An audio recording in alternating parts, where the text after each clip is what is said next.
Did you know you can be meditating while your whole system is shut down? You can be journaling while you're completely dissociated from yourself. You can be reading a spiritual book with tight chest and frantic thoughts, trying to force yourself into some sort of enlightenment. The activity and the connection to the activity are two different things. So today, I'm going to be talking about the difference and what can bridge the gap between activity and connection to the activity. So what do you call that part of you? That connection part? Your higher self? Your spirit? God, Buddha, Allah, universe, source? Your core? Your soul? Logic brain, if you practice atheism? The point is, there's no wrong answer. The words are not important.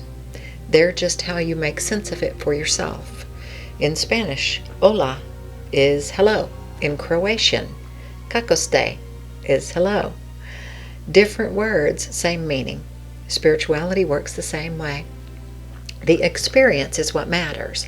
Knowing how to feel it in your system, that's what's important. So what connection actually feels like?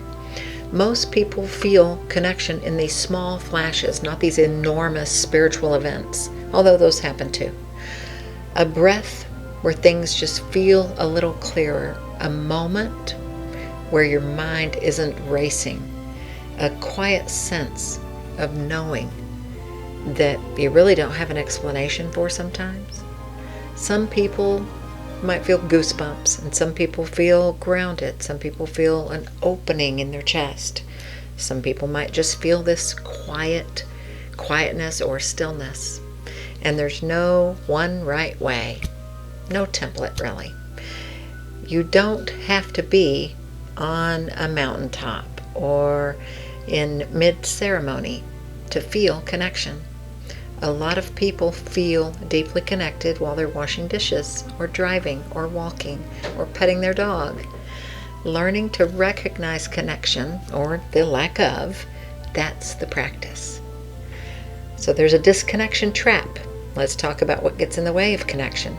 Stress can cause disconnection. Overthinking, absorbing other people's energy, worrying, trying to control life where you really don't have control. Those are just a few examples. Now, did you know that you can be completely disconnected even while doing spiritual things? Like I started with. That's the trap. You can sit down to meditate and spend the whole time in your head, cataloging all your failures, waiting to feel some deep something that you've envisioned. You can dissociate while you're journaling. You can go through an entire spiritual practice and be just as disconnected at the end as you were at the start. That's normal. The activity doesn't guarantee connection because your nervous system has to be available. Trying too hard is one of the most common ways people block themselves. Connection tends to come more naturally when you stop muscling toward it or grasping for it. So how to actually get there? The practices that work, more often than not, are kind of personal. Some ways I connect with my core self or source is sitting quietly and listening, being in nature, engaging in movement activities, stillness, creative play, checking in with my breath, managing my thoughts. You know, that's one of my favorite. There are all kinds of ways to experience connection, and your version may look completely different from mine. That's okay. Some of the most effective connection practices are unconventional. Dancing in your kitchen, singing in your car, sitting on the floor, staring at or hugging a tree, doodling, letting your thoughts settle without forcing them to be any particular kind of way. Just noticing them. No aesthetic requirements. No sage smoke required.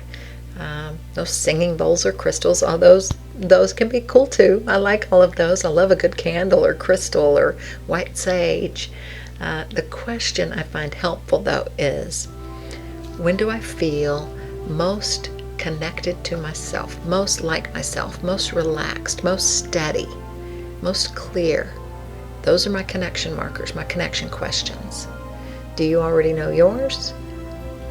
So living from connection, there's a difference between checking in with your core self once in a while and consistently living from that connected place.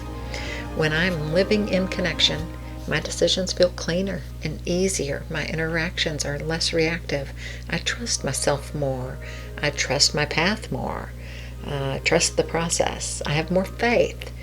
I move slower and without some sort of human urgency. There are really very few true emergencies in life, but humans tend to ramp things up, especially when we're not in connection. Checking in is one moment. Living in connection is a way of being in your life most of the time. Well, as much as humanly possible. We're humans. Disconnection. Humans do that. You will not feel connected all day, every day. That's being human. Connection, though, can be easier than you might think. It's already happening.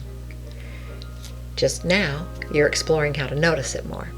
So this week, just start paying attention to the moments where you feel most like yourself, most connected, most calm, most in faith, where there's this inner calm, even when life is completely lifing. The basement can be flooding and you still have a sense of calm, and that's where connection work happens. So I'm interested, drop in the comments, what does connection feel like for you? I'm truly curious to see how this plays out for each individual. It's different for all of us. There's some similarity, sure, but we're unique individuals, and how each of us find connection is completely up to us. So pay attention and let me know how it's going for you. I love you. Take care of yourself, and I'm sending you peace and light.